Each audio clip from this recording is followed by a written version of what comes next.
talk today. When Sandeep and I talked about some topics back, I want to say October of last year, we were noodling some ideas around, and I said, as we get into the project competition, why are we doing this? What's going on? What motivates folks to even want to get into this thing called project management? He goes, there's your topic. I'm going, wow, that's great thought process. If I can have other people give me ideas of what to talk about just by talking to them. So that's where this came from, is why PM, what's in it for me? And the more I started thinking about this as a meeting topic, I'm going, wait a minute. This is like the priest talking to the choir. You guys are already project managers and know about project management. So when we started to think more and more as a part of the project, that's kind of how it evolved. So I'm going to talk a little bit about backgrounds and where this stuff all comes from and how we impact our companies and our organizations and how we can help them help us. Just a couple of points from Kinga's introduction. I did consult for a long time. I don't have a consulting practice right now. So just from a clarity stake and a full transparency. And I have taught at a variety of West Michigan schools and universities, but right now I'm on staff at GRCC. So I have to give GRCC props too. So I'm just trying to suck up to Jeff to be nice. But I did teach at Davenport and Aquinas as well as GRCC over the years. So all in the project management, systems analysis, in general IT areas. So Click your clicker to make sure everything's still working. hey, look at that. Okay, cool. And I'm going to stay away from the cord. So a little bit of agenda topics here today. Why are we doing this? Why do we become PMs in the first place? And most of you have got your own stories. I know I do, and we'll talk about that a little bit. I want to talk a little bit about why our organizations really need us. We're not just a pretty face. We don't collect a paycheck, but there's value add, and that's always the question. What's the value add? And we'll dig into that a little bit. And then, what's the demand? It's crazy. If you look at all of the sites that are saying we need PMs, we need this, we need that. We'll kind of dig into that. And then the big question: how do organizations really support us? What are they doing for us to keep us there? What keeps us pulling on the oars and leaning into it, or whatever phrase you want to use? And then we start looking back internal to ourselves. What do we do to help us prepare? What do we do to make ourselves better project managers? Because we can't assume everybody else is going to do things for us. And then lastly, this is a question that I really thought a lot about. Is project management a good career for anybody, let alone everybody? And even more so, is it a good career for me? Because at the end of the day, what's in it for me, right? What's in it for me? So we kind of look at it that way. Why do you want to become a PM? Why become a PM now? First and foremost, look at the job market. We've all seen that. It's amazing right now. According to the Bureau of Labor Statistics, 2020 job growth right now is going to be greater than 19%, almost 20%. Think about that, 20% job growth in your field isn't too bad. The career opportunities because of that are amazing. So it's not like we're going into a dead-end field. This is an ongoing growth field. So we've got all sorts of opportunities. We've got a lot of retiring folks. We've seen the baby boomers. We've seen the transition from one generation of PMs that did things the old school way into the new era. The transition to Gen X and Gen Y project managers with new technologies, new methodologies, new approaches. You can create the new story within your organizations. You don't have to follow the old processes. Just make them better. And we see companies. Look at Grand Rapids. How many cranes are out there today? We see growth within our organizations that are huge. That growth equates to demand for project managers. And that's where we fit in. We play that role within the organization of growth assistant, change agents, and we live it. Then we also talk about salary. You know, our salaries aren't bad. It's not like we're working at McDonald's, folks. You know, the reality is, if you talk to one of our recruiters here, these folks are going to tell you a story that's really, really good. And with the salary potential really on the upswing, it's not a dead-end gig financially. So when we start looking at the market, the salary, it makes it a viable career choice for us. Then we start looking at the different fields. Project managers don't come in one flavor. We are applicable to all sorts of industries. You know, I look back at my career. I've been in retail, I've been in manufacturing, I've been in higher ed, I've been in healthcare. You know, the only commonality through all of that has been project management. It's not the business that you're in, it's the function that you serve. So we can cross over. You know, even looking out here today, we've got manufacturing folks, we've got healthcare folks, you know, we've got financial folks. We cross all of the boundaries. It gives you a unique perspective on project management. It proves that the method of project management is not limited to IS or construction or finance or what have you. We have a golden opportunity to look at other avenues. You get tired of retail, let's go into healthcare. Project management still is project management. The PMBOK doesn't specify, this is how you do it in healthcare, this is how you do it in construction, this is how you do it in manufacturing. No, the PMBOK says this is how you do project management. And we look at it from that way. You know, we're a valuable commodity regardless of the function. So we kind of keep that as we progress forward.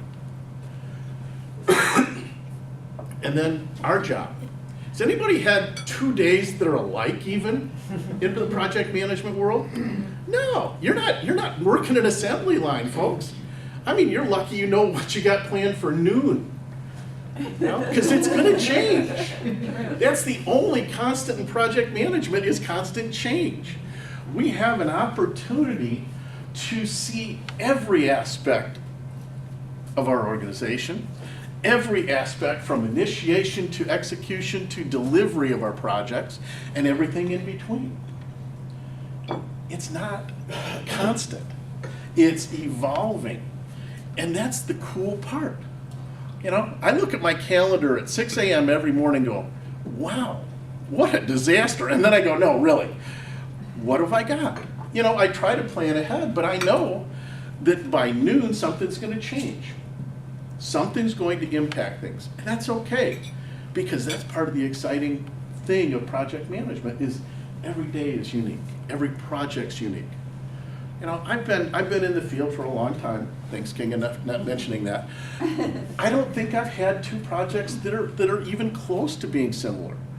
You know, I may have the same product when I was consulting, but my clients were different. Their needs were different. The stakeholders were different. Yeah, we implemented a similar product, but to tell you they were similar projects, not even close. So you get that opportunity of freshness. And that's a big thing for folks. So we have the market, the salary, fields, and excitement. How can you beat that? You know? So I pose to you, why did you become a PM? Think about that. Anybody willing to share? I can't stand doing the same thing more than once. We can, I really can't. I was very organized and I loved telling people what to do and it was a perfect transition. Asking people what to do. Who else? Got a chance to lead teams that include team members from every function of the company, so it's almost, at least in the industry I'm in, it's like you're the CEO of a small company, the small company's the project. Yeah. Paul? I was doing the job and not even knowing that we had a position. Honey? I just loved seeing something that was planned come to fruition. Okay. I just love that it's different every single day. Yeah. Doesn't get boring. 20 years as a first responder, it was a time when I asked somebody, hey, how does this work in another industry? The person's like, you're a project manager. You're just not having to, nobody hopefully dies at the end of the day. That's a good thing. That's a good thing. You might want to kill someone now. Yeah, yeah, let's not rule that out. Yeah, you haven't seen some of my stakeholders, have you? You know, and in a sense of pure transparency, I got into project management because I didn't want to take call anymore.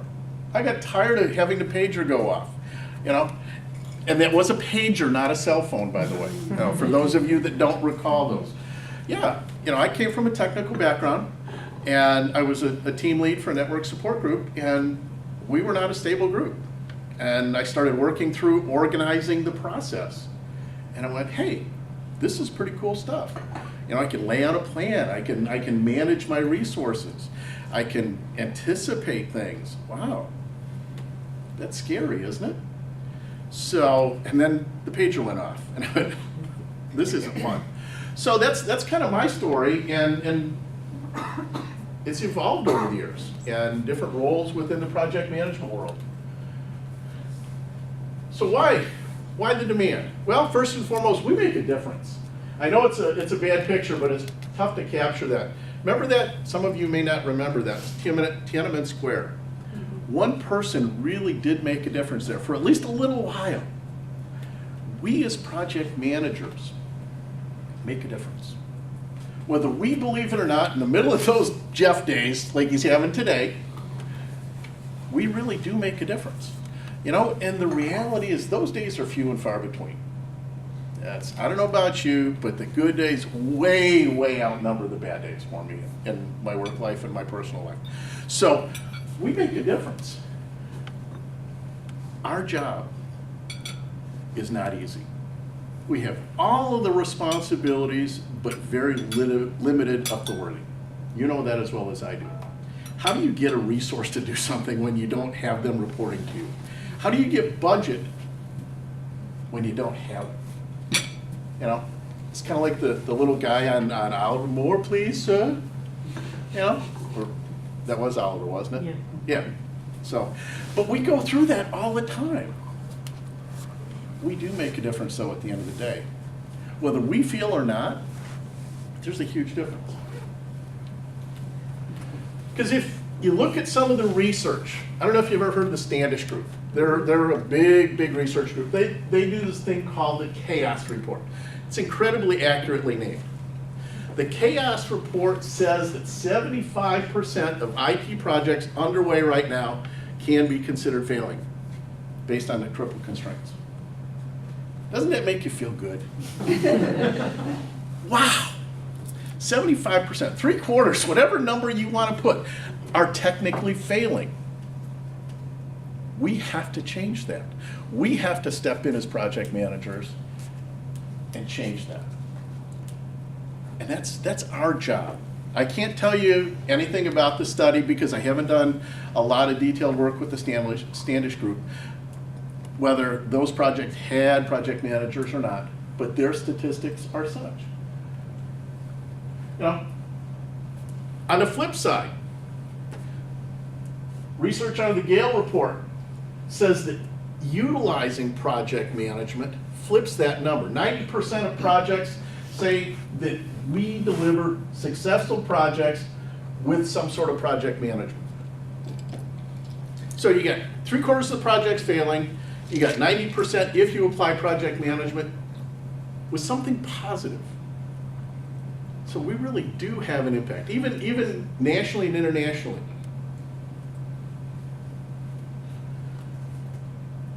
There was some research done in 2016 in Western Michigan that talked about project management relative to project success.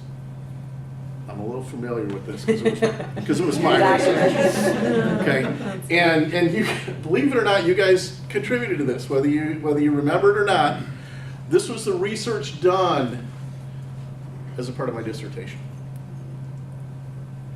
Your responses, the organizational responses, said that almost 94%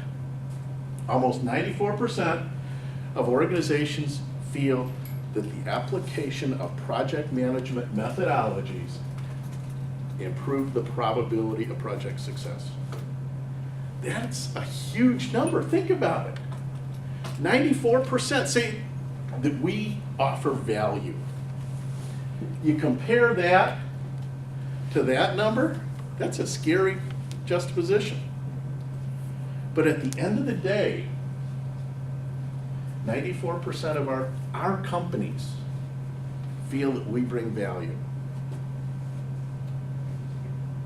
Pretty impressive. I can't remember these. It's not quite standing in front of a tank, but we really do make a difference here. So when you kind of go, why PM? There's why, right there. We make a difference.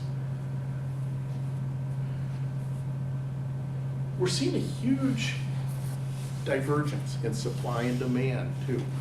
Now, studies are showing that the demand is ramping up and the supply, talk to these guys, our recruiters. The supply is a little light right now, isn't it? Very. This is something that's a real opportunity for us. When we come back and say, why PM? Why not PM? Why not get into a field that offers great salaries, flexibility, and has a real significant growth process? I can't tell you why not. We're also looking at increased demand. 33% growth long term, not a short term. This isn't a spurt growth. This is 2027. I don't know how they can forecast out that far, but they're talking about a 33% growth in 10 years. That's not bad. For those of you that are intending to work that long and not hit the lottery like I am, that's a pretty nice growth practice. There were some studies done in 2012 that really surprised me. You start thinking about this. Other occupations, the reality is project management isn't the only career for us. There's a lot of really cool stuff. But when you start looking at long term, there's a faster growth than almost all other occupations. Growth in project management is there. And that's a good thing. That's a good thing. Growth itself within project management doesn't just stop. And this isn't some weird organization. This is stats from PMI, folks. This isn't some Acme group, that printed up a letterhead. This is PMI. This is their talent study that they did in 2017. So these are hard facts. We're looking really good with the potential for our careers and to add growth and for longevity.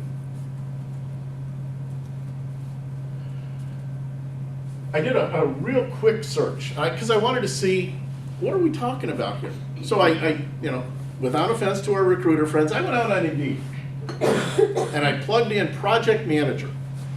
I capped it at 25 miles. the initial search, 25 miles. 81 open positions popped up. Think about that. One site, not even talking to an outstanding recruiter, one site showed 81 opportunities within 25 miles of Grand Rapids. Opening that up to 50 miles, 127. 127. Am I making this stuff up, Not Jill? at all. No. This is real life. You know, this is the career opportunity set within Western Michigan. I started looking through it, you know. I peeked, yep. Some of those companies even are members within PMI, our PMI chapter. One of our lunchtime speakers a month or so ago, Our Daily Bread, has got openings.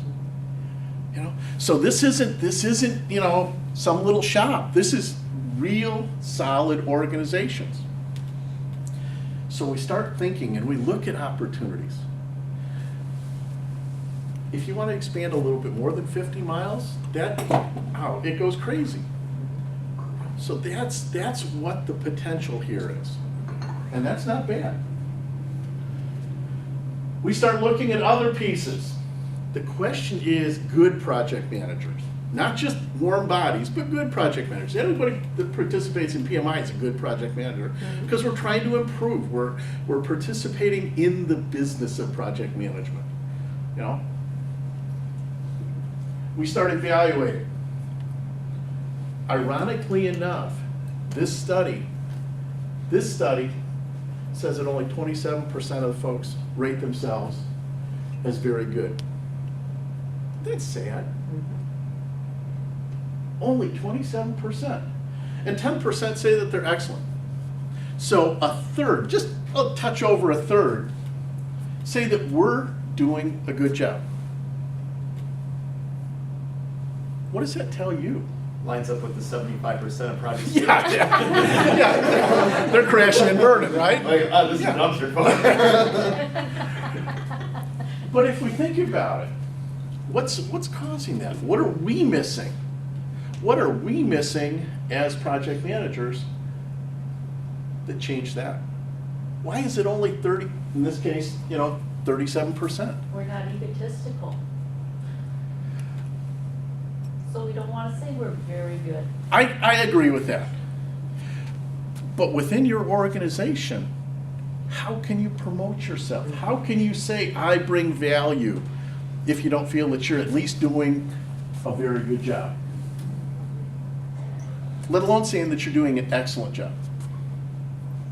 Are you really screwing stuff up that badly? Are your projects part of that 75%? Or are you just missing something? And that's what we need to understand is what are we missing? Why can't we say that, if you assume a normal distribution, why can't we say 66, bless you, why can't we say that 66% of us are doing a pretty good job? What's causing us to not do that? I don't know. Just something to think about. So what do we need to do to make our organizations help us? How do we get over that hump to do a good job, to do an excellent job, a very good job? Start looking at this. 4% of organizations have no project management tools. Does anybody fall into that group here? Good. I started looking into this a little bit more. Folks are still using spreadsheets, and I have to admit I'm a real proponent, and full transparency, I love Microsoft Project. I'm not to the extent of Cindy Lewis, of course. I haven't hung my career on the product, but I think it's a great tool. Folks are using Word and Excel to do things that really would make their life simpler if they had a real project management tool. Project is, it's pricey relatively, but there's open source products. There's stuff that really does give us the tool sets to do our job. You know, we wouldn't ask a carpenter to do their job without a hammer and a saw. Why are organizations asking us to do our jobs without project management tools? That's a real legitimate question to ask. And if you fall into that 4%, ask. All they can do is say no, right? Help move yourself from just doing okay to very good or excellent by having a set of tools to work with.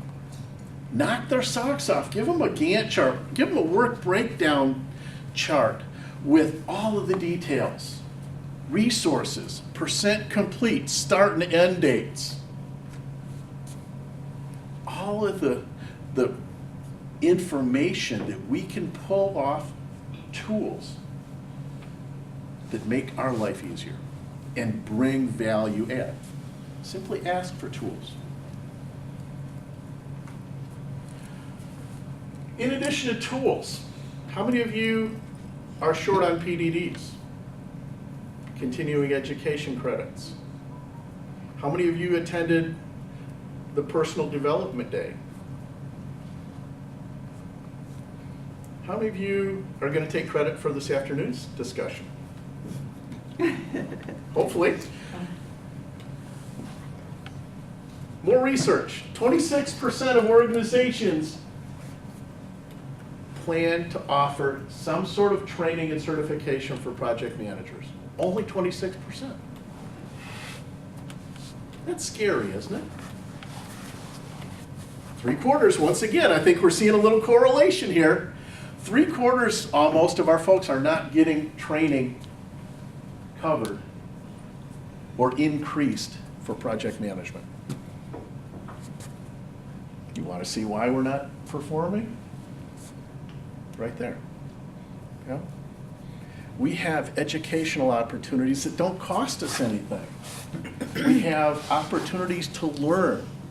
You know, if you go out to the local chapter site, there's great information. Just ask for training.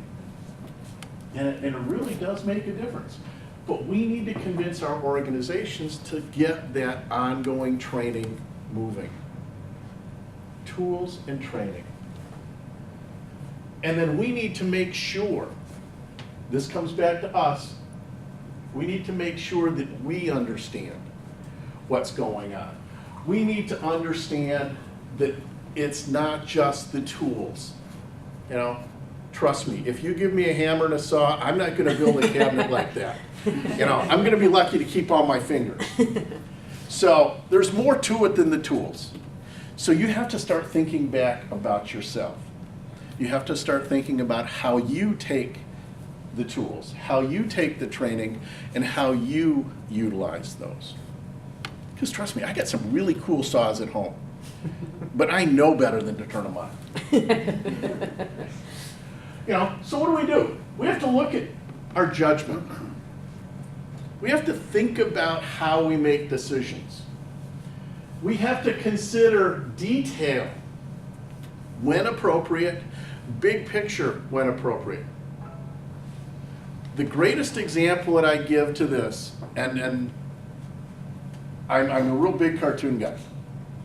Anybody ever remember the Roadrunner? Mm-hmm. The Roadrunner isn't blasting out with that cloud of dust all the time. Sometimes he's just kind of cruising along, letting the coyote get up by him. And then when he gets close enough, he just, does his little beep beep and takes off. That attention to detail is just like the Roadrunner.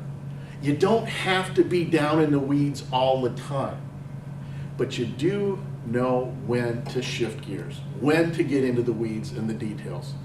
That's something from practice. That's something that we take those tools, we take the training and start to internalize. That's stuff that we need to do. We have to talk about communication.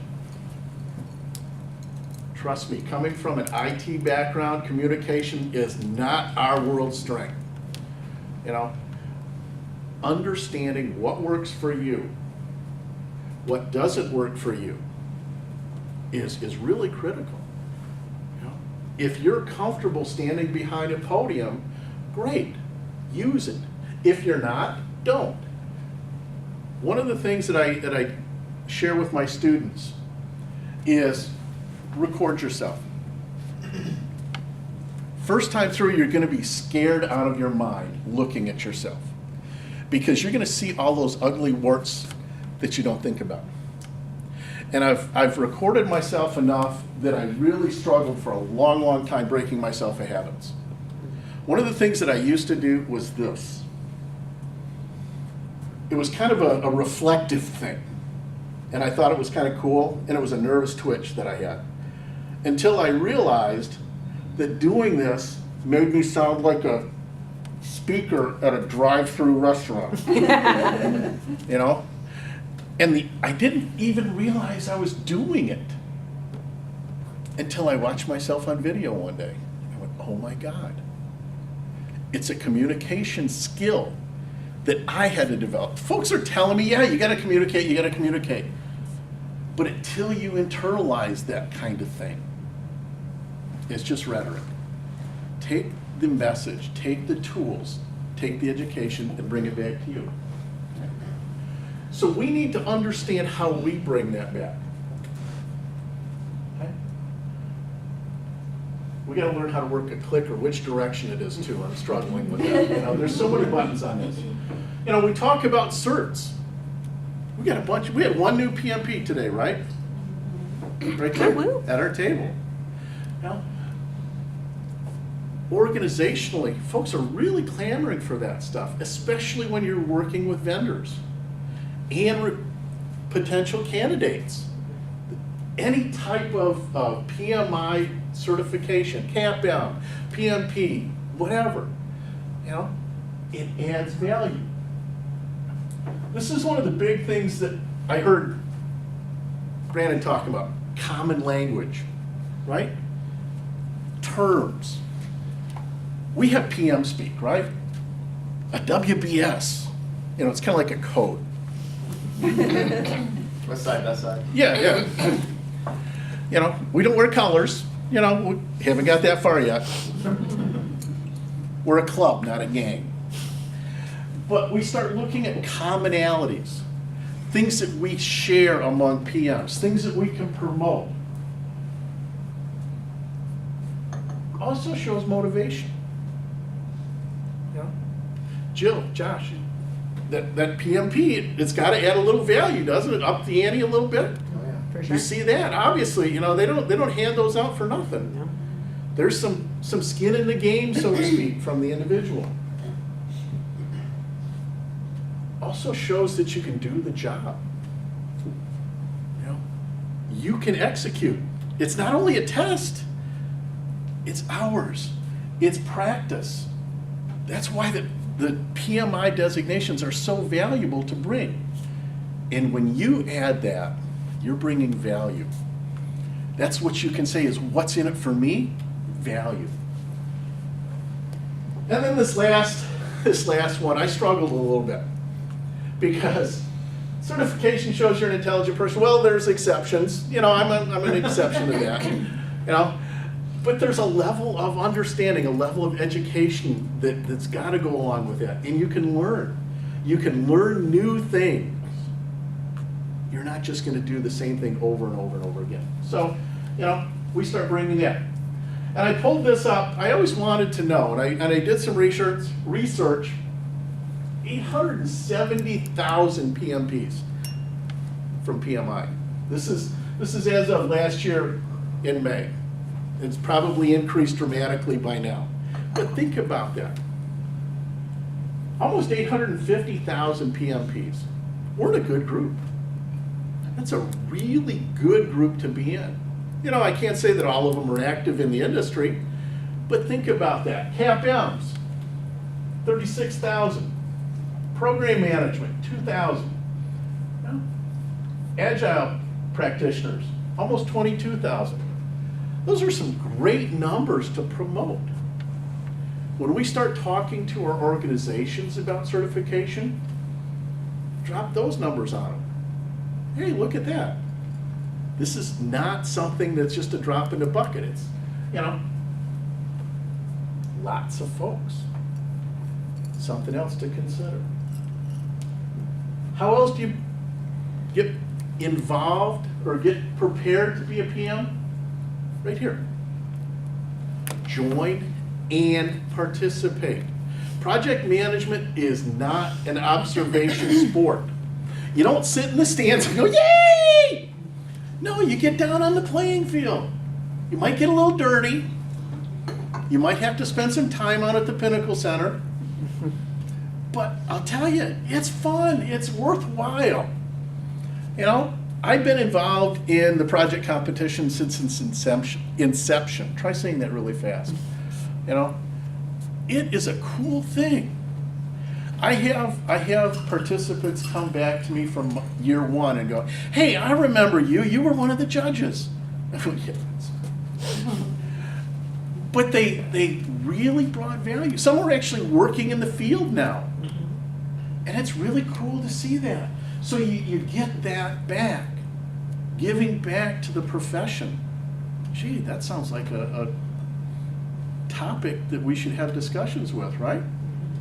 Or perhaps PDUs? Let's just say it. We're seeking volunteers. And how else do you keep going? How else do you prepare yourself? You ask. You simply ask, hey, Patty, what can you tell me about project management? Cindy, what can you tell me about that project server thing? You know, that sort of stuff. You know, Jeff, tell me about GRCC's project management methodology. How's that working? You know, if you're not familiar with these folks, talk to them. Talk to Jerry, talk to Scott, you know, Becky. Ask people, introduce yourself. You know, say, hey, I'm new to the chapter. What do you do? You know, it's not strange to ask. We're all in the same boat. You know, it's okay to say, hey, I don't understand this. You know, I got a problem with Microsoft Project. I don't know how to do a calculation. I don't know how to do this. Right here, Cindy Lewis, world-renowned MVP, guru in the Microsoft world. Ask her. She would be happy to share it with you. She might charge you a little bit. But in the end of the day, we have resources. We have the ability within PMI to make you a better project manager. And by adding that to you, you bring more value. That's free. That's free. That's what you can bring to yourself. That's not asking your company.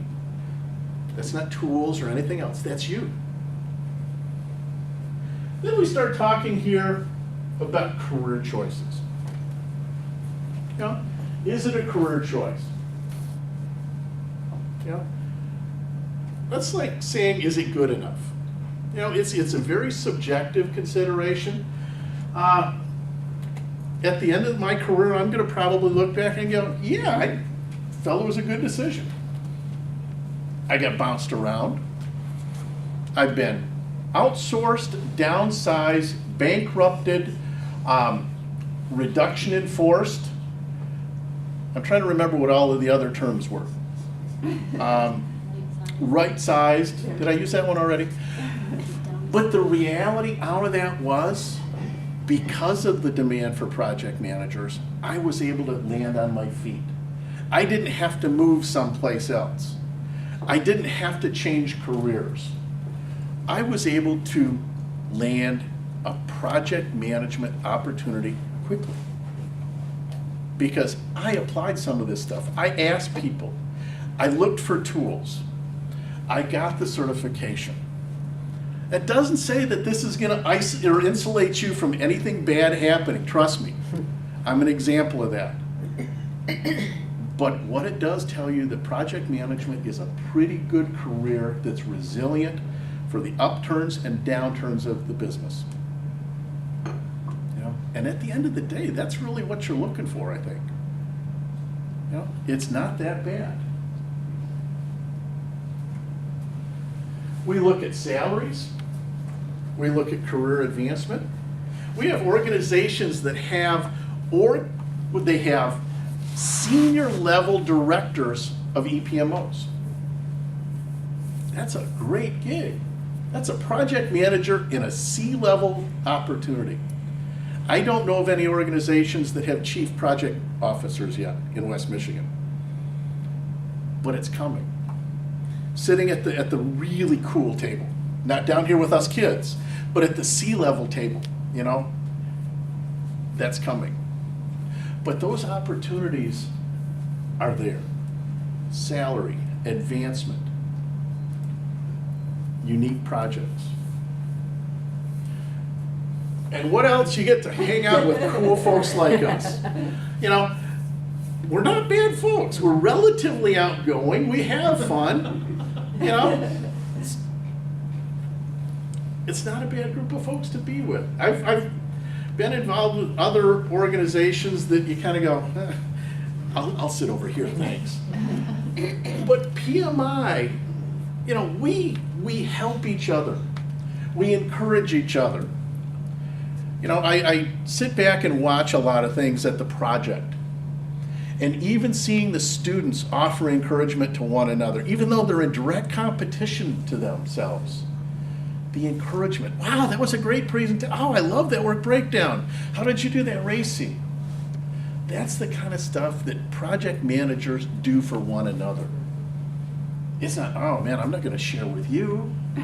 That's my stuff. No, here, let me help you. Let me show you how I did that. That's what we encourage. That's what project management brings to the table for us. So at the end of the day, if you start thinking about it, our first question is, why project manager? I want to leave you with one thought. Why not? Thank you guys for having the opportunity to chat with you today. You know, I don't think I've shared with you anything that's rocket science. It's to make you think. And it really, I hope, makes you think a little bit and puts you in a good sense of project management. If you have any questions, feel free. I'm going to be around. And if you don't have time today, I'm usually around at the meetings, or you can get in touch with me through email or what have you. So, Jeff? Ask a couple questions. Sure. When you see jobs that are out there, how many of them expect you to not necessarily do project management, but be the superman or woman that does everything plus project management? Because people's understanding when they go hire project managers is usually, oh, you're the person that's going to fix it all, regardless, instead of actual true project management where you're managing resources and budgets and time and everything. Well, that gets back to that diverse project, diverse activities every day. Because sometimes you're going to be working on budgets. Sometimes you're going to be working on vendors. The reality is project management touches on just about everything. So you may be doing that. I haven't. But I'm talking about, like, I've been recruited to do to be a project manager, and I always ask the same three questions. First question is, what is your understanding of project management? Mm-hmm. And they'll say, well, you know, you'll take care of all this stuff, and wherever there's any holes, you fill them. I said, that's not a project manager. I'm not going to go in there and write code. I'm not going in there to take this entire system and drive it forward on my back. You know, that's not how it is, because there's resources that are going to do the work. I'll work with them. There's some things that I may know that I could definitely assist with. But in the end, I'm looking at the whole big picture. And I do sometimes, I'll get down into the details where necessary, but I got to make sure the whole thing is delivered for all aspects, not just the triple constraint, but the six-sided constraint. That's all being managed. I haven't really looked into it that much because I haven't been on the job market recently. I've got a little insight to that, I think, Jeff, is I think the term project manager and the maturity of that in the industry has grown significantly. So I think it's more people understand what that means, and a lot of organizations have come a very long way from a maturity perspective, and a lot of the customers that we are seeing have an understanding of what they need from a leadership perspective when they're bringing in a project manager. They understand that this is an individual that's going to maybe lead or drive or execute an initiative or something like that as opposed to a utility player. And I think also that's part of our jobs is to help educate an organization on that. So I haven't experienced that significantly probably in the last 5 to 7 years, maybe, Josh? Yeah, I would totally agree with what Jill said. Most of the time when you're interfacing with any client that's looking for a PM, they know that they're looking for a PM unless they tell you, I need a technical project manager. Sure. And then they're still Then we gonna peel also- back that layer a little bit, yeah. Yeah, for Yeah, sure. because the reality is just because you're an air traffic controller doesn't mean that you can fly a plane. Right.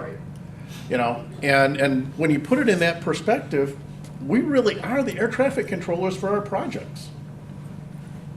So, yeah, God, I hope I don't have to fly. But those are good questions. Take note of that, Yeah. right? Because you don't know where the organization's coming Yeah. from. So I do think it's important to ask those kinds of questions or align yourself with someone that can give you insight into what those teams are doing, how that organization leverages their PMs. The other question I asked was, what are the top 5 responsibilities that you'd have me do? Because typically a job description, they'll throw the whole laundry list. But sometimes the first 5 that are listed aren't the top 5. They just listed it, and there's somebody who's hammering through, so I'll ask them that question. It's good And too. if the question is, well, you're gonna have to, again, if you're writing code, I've done a lot of IT projects, so, okay, you'll have to do this, but I said, everything you just said doesn't have very much to do with project management, you know? And then, well, because it's a maturity. That's their understanding. I don't wanna work at a place that has that lack of understanding of project management unless they're asking me to come in and help make it more mature. Yeah, So that's something. okay. Anything else? Any other questions today?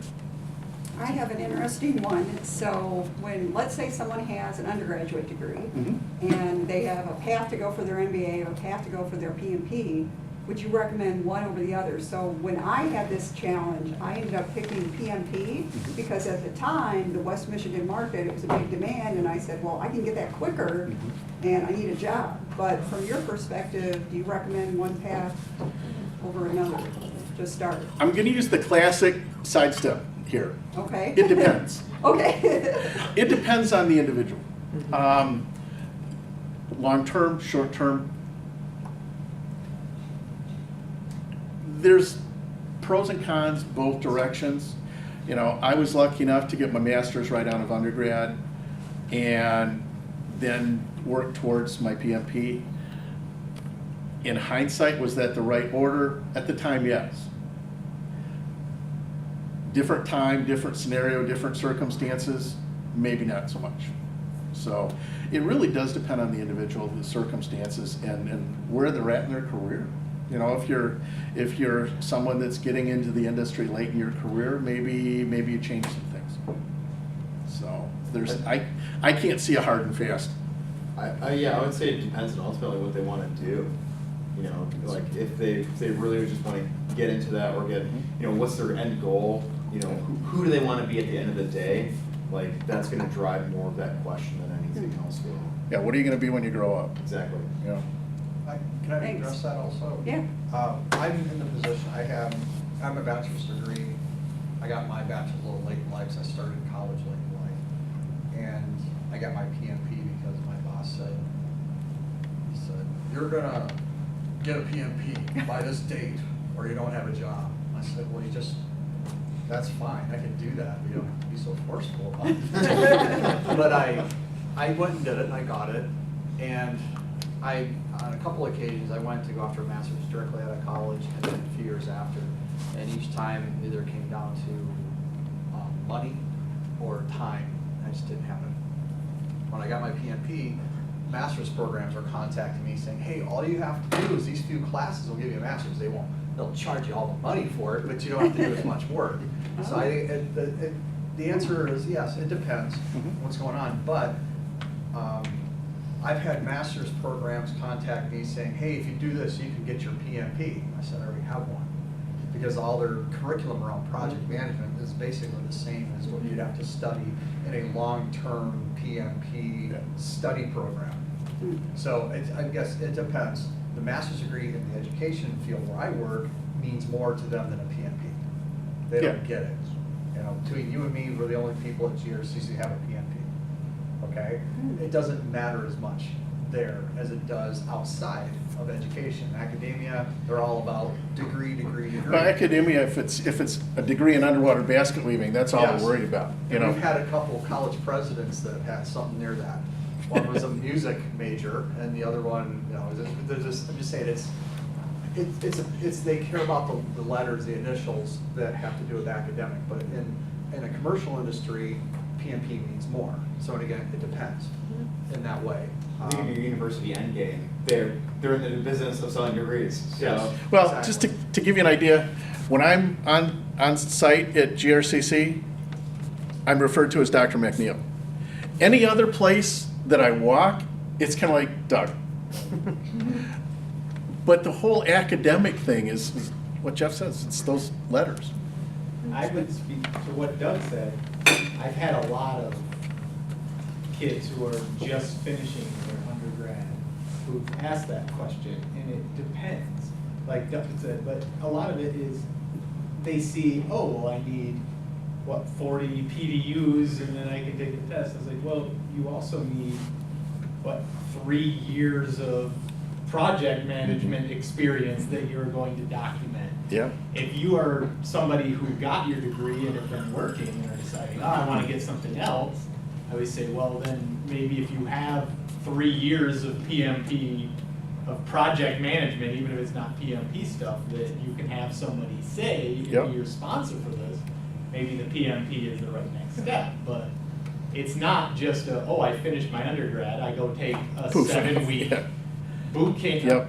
a Yeah. 7-day boot camp and take my test. There's PMI puts you through, like, hey, you have done this. Like, the PMP is you already are a project Yeah, manager. This is to prove that, as opposed to a master's degree. I'm going to go learn. Oh, yeah, The yeah. alternative would be you take the Leadership CAPM, and- you don't Yep. need the experience with the Yep. CAPM, and that could get you, if nothing else, a project coordinator, or associate project manager. Sure, but if you're talking PMPs, Yes. Yeah, get the process started. You gotta have the time in, you gotta It's- have the yeah, it's experience. not a, It's hey, I leadership, finished not just my working on projects. undergrad, I'm going to get my PMP this summer. Like, Yeah. you're getting your PMP in 3 years if you can find a job and start managing projects there. So we gave you a long Thanks. answer to a short No, question. thanks, I appreciate it. Thanks, everyone. Anything else? Well, Thank you, Doug. with that, thank you guys.